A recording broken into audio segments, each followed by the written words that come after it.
Milestyle hailing frequencies are open. Okay, we're on. The opinions expressed in tonight's podcast are those of the individuals speaking. They do not necessarily reflect the views of HarrisFilm Productions or its other crew members. Greetings, this is Steve Harry Harris and the HarrisFilm crew with another fan film review where we have a watch party and discuss the fan film that we're watching right afterwards. Tonight we have Matt Arnold, Hello, everybody.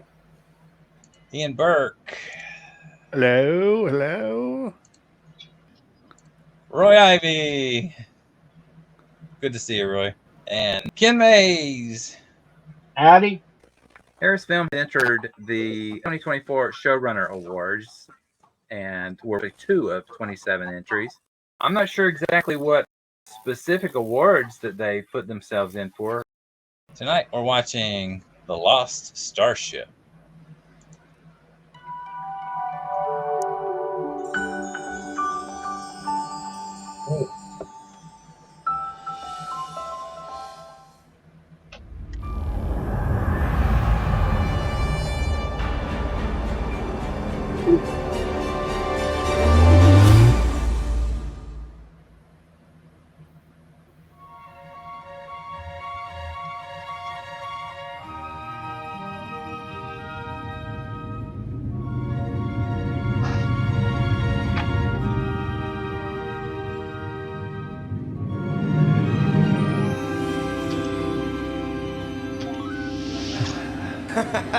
Now, Blake, remember what I said. Drink all the Romulan ale you want. Just be sure to bring back some for the rest of us. Wouldn't that be great, negotiating with Romulans and being drunk on their own brew? I could see him trying that. I could see them trying that. Yeah, good point there, Katerina. Yeah, watch out for those Romulans. Yeah, but if we could negotiate peace, I mean a real peace, just think what that could mean for the entire galaxy. Here, here. I'll count those chickens after they hatch. Couldn't agree more, Kat, but we have to try. On your word, Captain. All right. Take good care of my ship, Commander. Your ship? Of course, Captain. I will. Despite how we feel about the Romulans, this should go pretty smoothly. I'm sure it will, Captain. Enjoy all your hobnobbing with Starfleet bigwigs. Whatever you say. You're the doctor. Energize.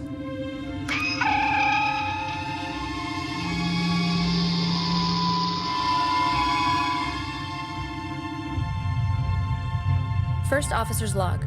This round of peace talks between the Federation and Romulans nears its conclusion. Captain Hovis has been gone for 20 hours, but is expected to return soon. Rumors abound a new era with Romulus as an ally is at hand. Yet skepticism and mistrust weigh on the enthusiasm. We maintain standard orbit around Angel 1 as we await the return of our captain, who was instrumental in the negotiations. You think it's even possible? I can't imagine ever having peace knowing our history with the Romulans. How would you know? What are you, 12 years old? Ouch.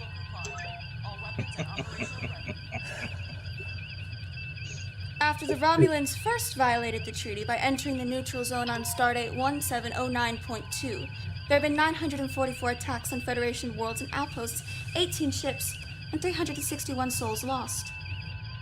But who's counting? I stand corrected. Well, I for one can't imagine ever trusting them. Too cunning for my blood. Well, if there is peace, we're going to have to look at and talk about them differently. I'll take an awful lot of learning before we... Commander, the captain is preparing to beam up now. These are the Mr. characters Pacini, from are the you ready to data chip transport the episode, captain? right? Aye, sir. I've routed the Some coordinates of to the transporter room. Oh, yeah. Captain will have some interesting stories to tell. Commander, the captain is aboard. Very good. Commander, scanners are picking up a low-energy beam penetrating our hull. Forward scanner to bridge. When did you first detect this? About the same time the captain beamed aboard. It's a non-lethal, radiation-driven particle beam coming from the Romulan ship.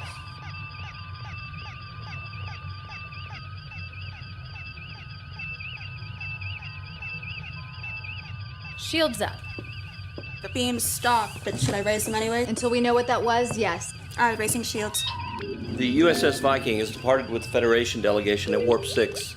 Commander, we're being hailed by the Romulans. Yeah, they're On insulted. screen.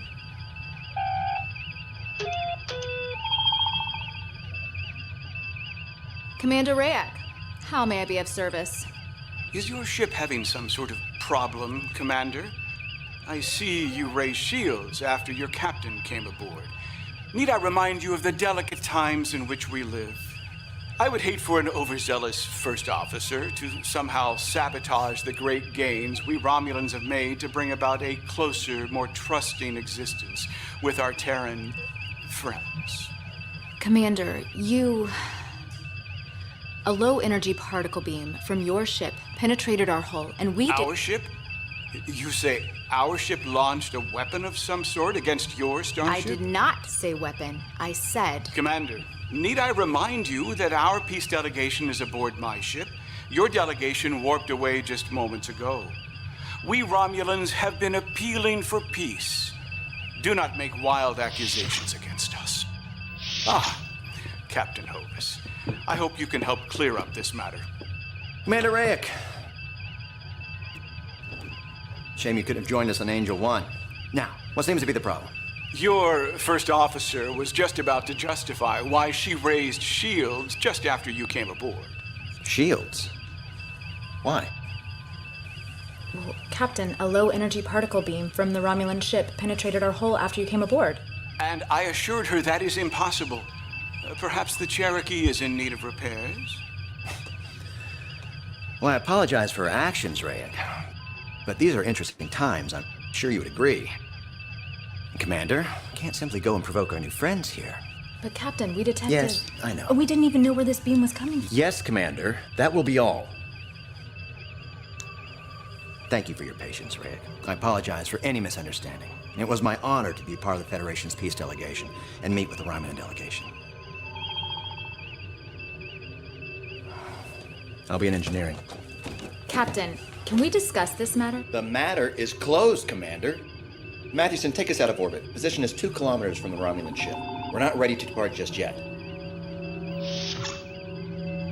Follow the Romulans.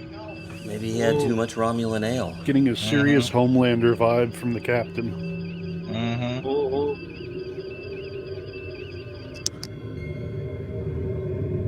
You ever heard of the Cherokee before? And I'm not talking about the Native American tribe, I mean the ship. Sir? Clear engineering, please.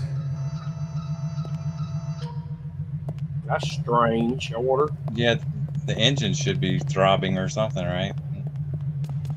But that's a strange order that he gave. That too. Automatically be suspicious of that. Uh-oh, he's pulling a Riley. Commander, communication line to the Romulan vessel just opened. From engineering. Bridge to Hovis. Communications are being sent from engineering to the Romulan ship. Yes, Commander. I am aware. That's where I am now. We had some unfinished business, which is why our ships remain. Do you need any assistance, Captain? Hovis out. Everybody just gonna go along with this? Mm-hmm. Not suspicious at all. Something ain't right. I like how they dusted off the velour uniforms. This better be good. I went through the records, but I was unable to determine what data was in the transmissions. Transmissions, plural? Yes. Something is definitely wrong. We need to do something. Yeah, we're 2 kilometers from the Romulans. We're sitting ducks. We have to do something. This is sounding a bit too much like mutiny for my taste. Is it mutiny if the doctor needs to remove the captain from his chair? Without cause? Yes, it is. There is cause. We just have to recognize it. But Commander, you're acting as if the captain is a traitor. I'm talking as if his brain has been altered. Altered? His judgment, his reasoning skills, something.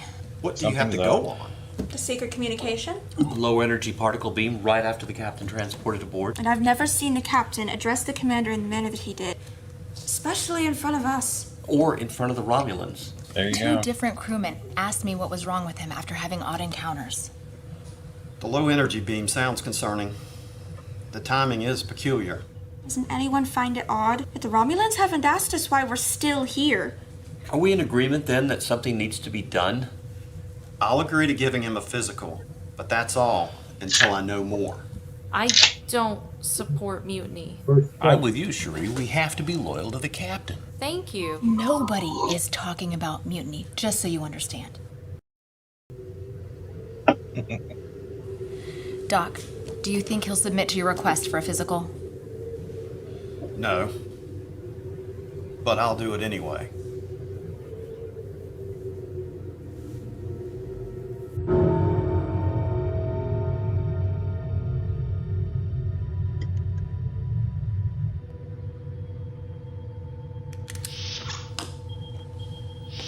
What can I do for you, Joey? Blake, I'd like to give you a physical. Why? We just did one 4 months ago. I just do. You just don't do anything. You always have your reasons. That's true, and I have a reason for wanting to examine you. What's your reason? The crew thinks you've been acting strange lately. We're all concerned about you. Strange in what way? I don't know, just strange. Ever since you returned from meeting the Romulans. I'm just tired after stressful negotiations. That doesn't explain certain behaviors. I'm not submitting to a physical, Doctor. Oh, so a minute ago I was Joey? Now I'm Doctor? I'm also not interested in playing games or entertaining your irrelevant observations. Then you should probably start explaining some of your erratic behavior. I don't have to explain myself to the crew. No, you don't have to, but when there are serious concerns, they'll trust you more. If you give them something, some morsel of explanation. I have my reasons. You always have your reasons. Yes. Captain, am I going to have to start throwing Starfleet regulations at you? I thought that'd get your attention. When? No time like the present, Captain.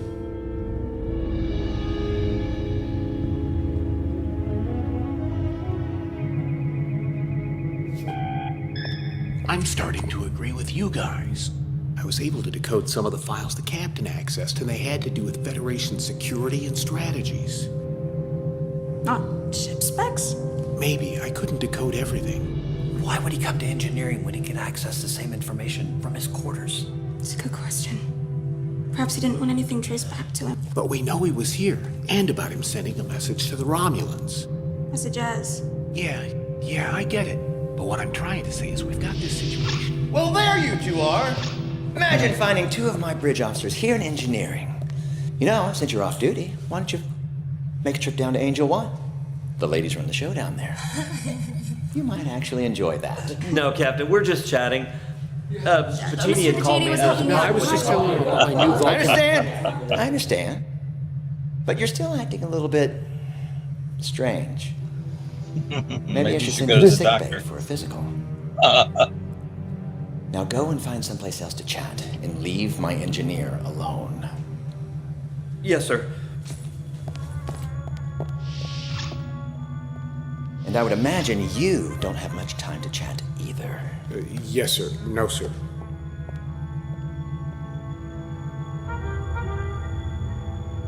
What did the engineer do?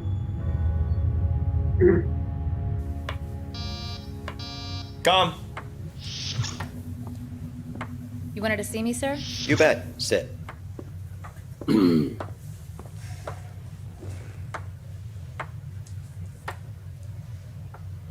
I've been told that you and a few of the officers have some concerns about me.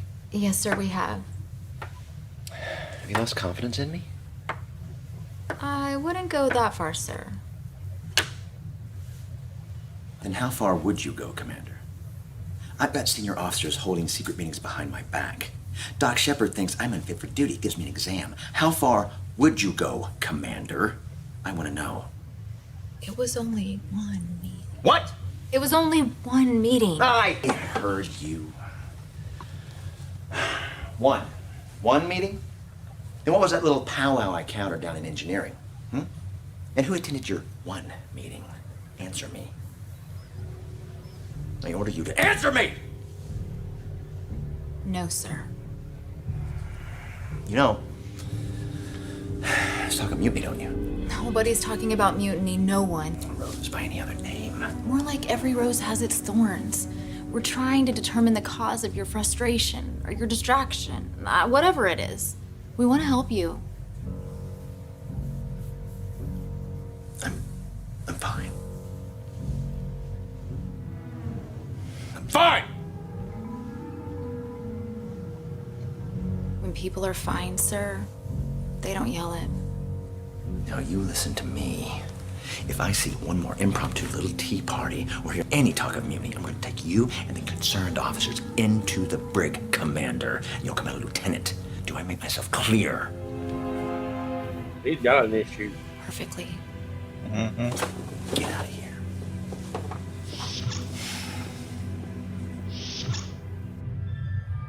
First Officer's personal log. We now have a list of at least 6 actions Captain Hovis has taken which have alarmed us. The captain has given no indication he is willing to let us know why we are still here or what he has transmitted to the Romulans. I've tried to be reasonable, tried to remember my rank and role, but I fear for the safety of my ship and crew. We may have to act. Uh-oh. How long can the humans and Romulans stay here? We should strike first and use surprise to our advantage. We'll strike on my command, J-Drock, and we will end this alliance before it begins. We will become heroes of the Klingon Empire, and the House of Kibnar will last for generations and flourish. Yes. Commander, are all stations reporting ready for departure? Yes, sir. Engineering, stand by for warp. Aye, Captain. Set a course for Deep Space Station K7. And let the crew know we'll have some time for R&R when we arrive. It's a long way to the Klingon Empire. Belay his orders. Pardon me? Belay my orders. Klingon or... Doc, you do not overrule me. Who do you think you are? Right now, I'm just concerned about who you are. Our captain has been compromised by the Romulans. Do not obey his orders. Pursuant to Starfleet regulations. You do not countermand my orders. Get off my bridge! Security, I want this man in the brig now! A microscopic device was implanted in the base of your brain, Blake. The Romulans have been controlling you. Get away from me! Get back! Get back! I mean it.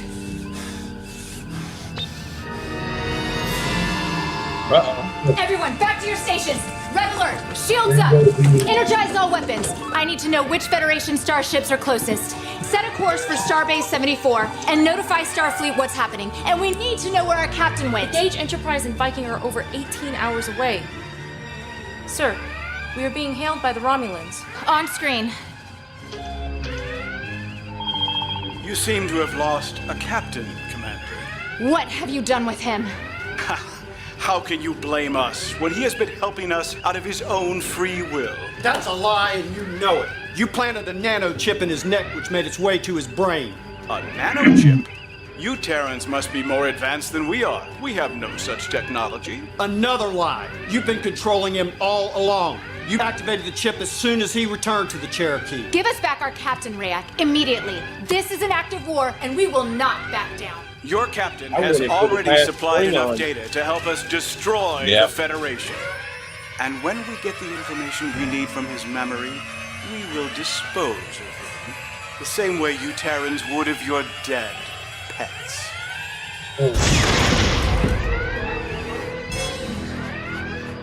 That wasn't from the Romulans. A Klingon battlecruiser has just decloaked.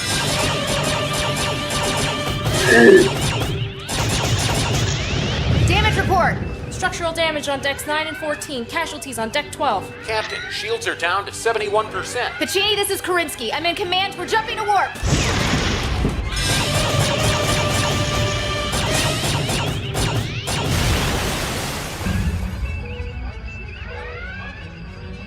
Weapons are offline. Pacini! We're losing the port nacelle. Shields are down to 43%. The only thing left is impulse. We're being hailed. On screen. Who are you? Kibnar, hero of the Klingon Empire. I'm going to stop this attempt by the Federation and the Romulans to join forces to destroy our world. We were trying to negotiate a peace, Kibnar.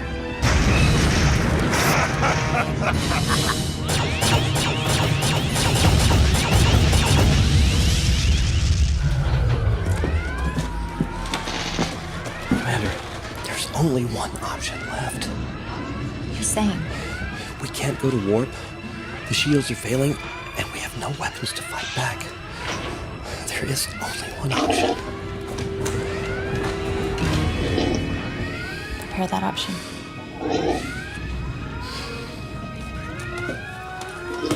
Nichols, did you get that message off to Starfleet? To what end? No one can help you now. No one. Yes, Commander. I will report our sensors indicated that a Federation starship and Romulan bird of prey destroyed each other. But I wanted you to know who was going to kill you. It'll never work, Kidnar.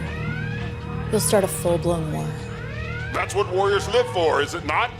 And now, I give you a gift. You get to die like warriors. An honorable death.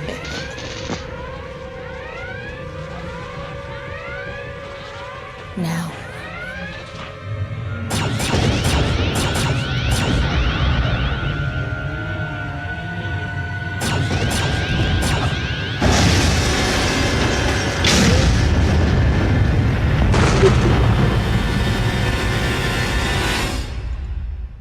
That blowed up real good. Yeah. Klingons don't know evasive maneuvers, apparently.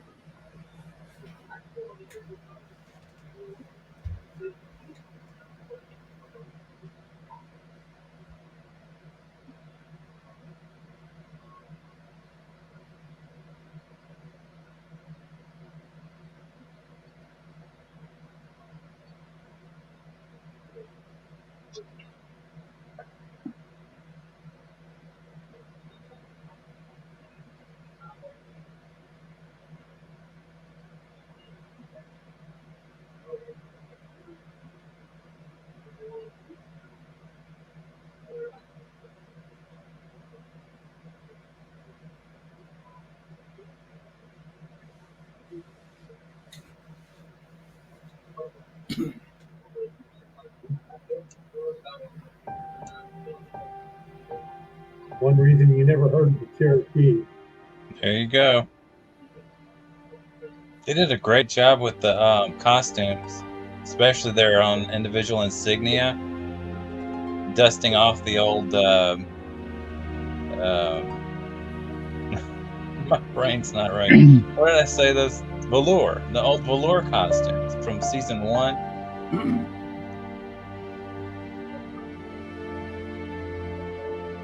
Those are some famous names there. Dave Arnold is one of the main guys that helped build the set. Look, Romulan and CGI, Romulan Klingon CGI models, Mark Bell.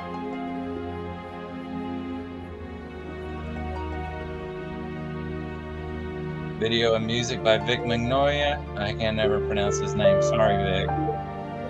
And he was also a Romulan. That said he played a Klingon first officer. Ah, yes, I'm sorry. Dave Arnold was the Romulan, and Vic was the Klingon who got smacked in the face.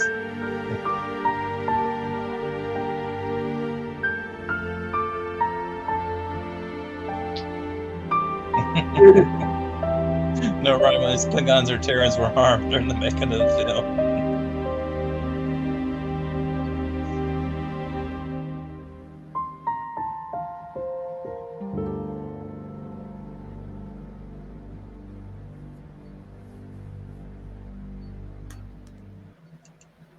Well, we've just seen the Lost Starship. From what I've seen, I mean, this is studio quality to me. You know, I give it 2 thumbs up. It's studio quality. The acting was great. Right. So, what do you think of the Lost Starship? I give it 2 thumbs up. Okay, everything fell in place. CGI was pretty good on it. They did a good job with that, and you know, Vic and all those guys, they did a pretty good job with it. So, what do you say, Ian? I enjoyed the film. Great production. Everything looked good. Studio quality sets. Good VFX. I love the actor playing the captain. Yes. Before he beams away, he has this like fun-loving but like Zepp Brannigan kind of vibe to him, and I really kind of dug the way that was acted out. And then he goes away and he comes back, and I said it when I saw him the first time. I'm like, he's Homelander now, you know. But he was able to, like, you know, the actor was able to flip those switches, you know, that dial. Is this the and first the time character. you've seen this film? Yeah, that was the first time I'd seen that. First time I've seen but it. yeah, big props to the actor of the Captain. So, okay. Second time I've seen it. Hey, Roy, you give it 2 thumbs up? Oh yeah, anything that Josh Irwin and Ray Tessie's involved with. This is one of those creative team ups of Avalon Studios and Ray Tessie's group, the Neutral Zone. And it was a real team effort, as you can see from the credits. And you know, that's what we're all about: is getting what we need from other places, doing what we do well, and getting help from people who do other things well. So, yeah, I think this is a really good, solid episode. Yeah. What do you think there, Ken? It's still an A1 project. So Yeah, 2 I thumbs don't up. have a clue what their budget was, but For the film itself, for the most part, it gets high marks. The thing at the very end saying that they erased the ship from existence. that'd be difficult. Yeah, think about it. Any ship that's actually serving, depending on how old it is, it's going to have history. There's going to be people that served aboard her. So when Starfleet comes in and says, well, that ship never existed, what about all the ensigns and the lieutenants scattered through the fleet to go, wait a minute, I served on that ship. I know she Yeah. exists. You know, you're not going to be able to pull that off. Yeah, I had And- questions about that too. What are they doing? Some kind of Section 31 mind games where they blank everybody's and mind?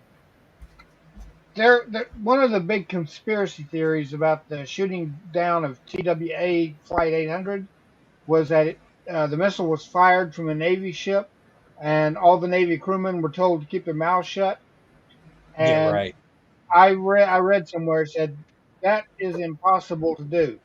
Hmm. You can't fire a missile from a Navy ship without every single crewman aboard that ship knowing, because the whole ship shudders. That's when the right. missile's Everybody knows fired. it happened. So yeah, everyone on that ship is going to know that a missile was fired, and they're going to be talking about it. Yeah, you know, they're telling their wives, their girlfriends, their brothers, their moms and dads. You're not going to be able to keep that secret, no matter how hard you try.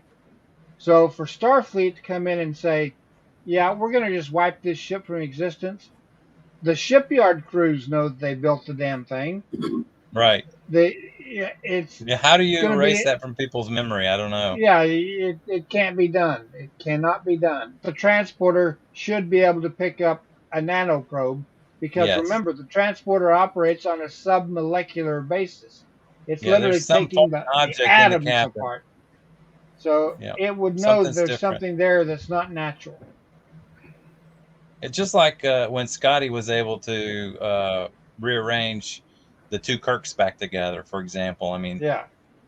Okay, if you've got a talented engineer or transporter chief, they're going to know how to detect things and put things the way they're supposed to be. So anything... It would have made more sense if the person that beamed back was actually not the captain. It was Right. somehow a clone or something. Yeah, that the transporter would not recognize as being different. And then he Yes, just started genetically. executing his mission. Yeah. That would make a lot more sense to me. Oh, of course, But- it's... Having said that, I still give the film 2 thumbs up because one, it was well acted, special effects were great, age appropriate actors. I like that. Yes, yes. Even the little lady was age appropriate, but they mentioned, what are you, 12? And she gave back, you know. I'm standing my ground. You're not calling me a little girl. I had a feeling there's something wrong right off the bat because the way the captain was acting and just his attitude toward the crew and out of character. Something raise a red flag automatically. Definitely Yeah, I something was going about on to. from the start. It's a really tricky situation in a mutiny situation. And I don't know if there's a textbook way of handling these kind of things to when you should move to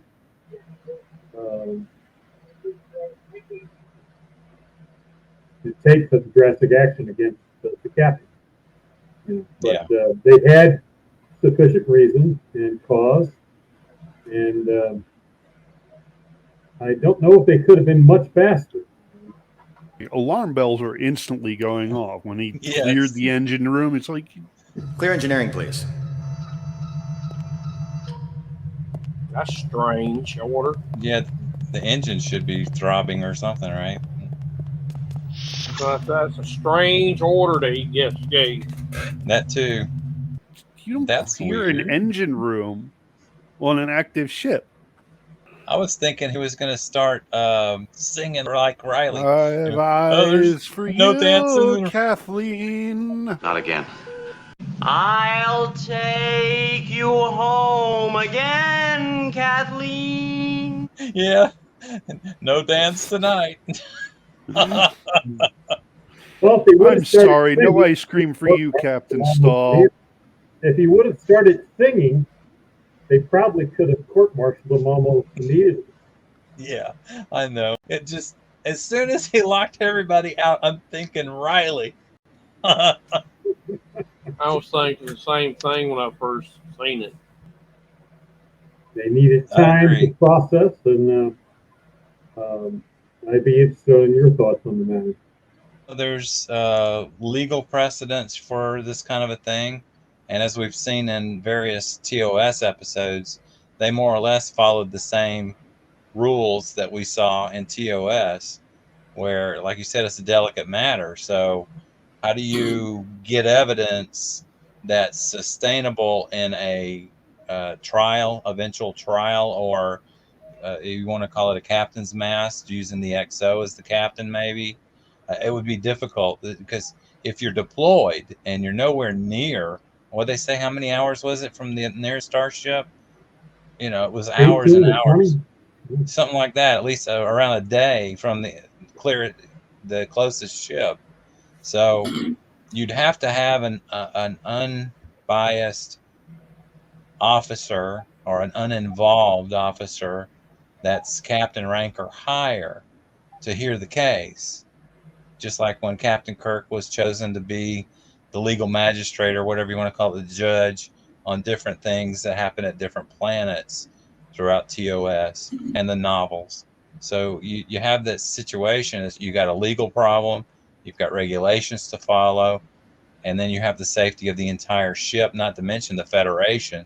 I think they acted as quickly as they could, and generally speaking, I think they did the right thing. Another issue, though, is the fact that they didn't have the technology, apparently, to discover exactly what was going on in a timely manner. And I think that if you pay attention to the details on that whole film, you'll notice that this was sometime between Where No Man Has Gone Before and TOS and like the middle of season 1. They could have found out a lot quicker if they run scans. Even they should have been, the transporter should have been detected it automatically. Right? Don't you do some kind of a medical scan when people beam in and make sure that they're it doesn't scan decontaminated? automatically. Well, it was a nano probe. Yeah. Pretty relatively small. Right. First time we heard of nanoprobes was the Next Generation. So blue lighting strip on the inside of the engines. That threw me a little bit out of place, although I love the VFX. I like the design, don't get me wrong. It's just that I would have expected a larger deflector dish.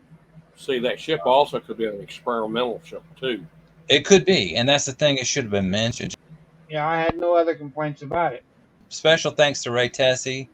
Right. You know, I'm telling you, we collectively as fan filmmakers couldn't make the quality films that we're making without great sets like that and VFX.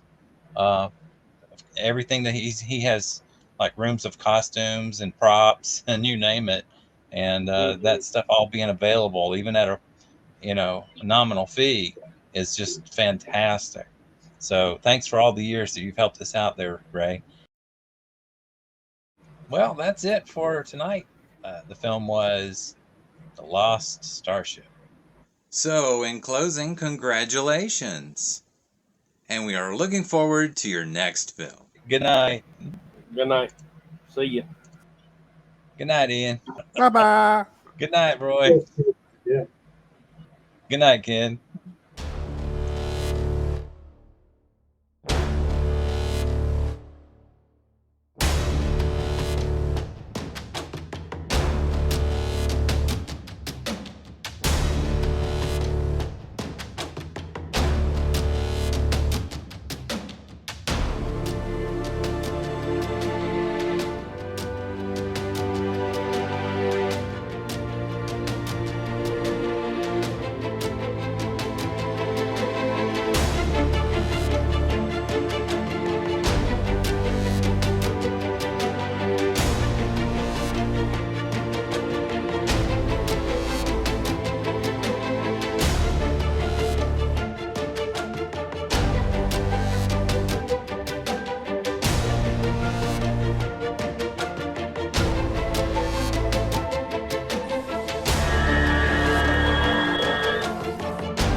Hailing frequencies are closed.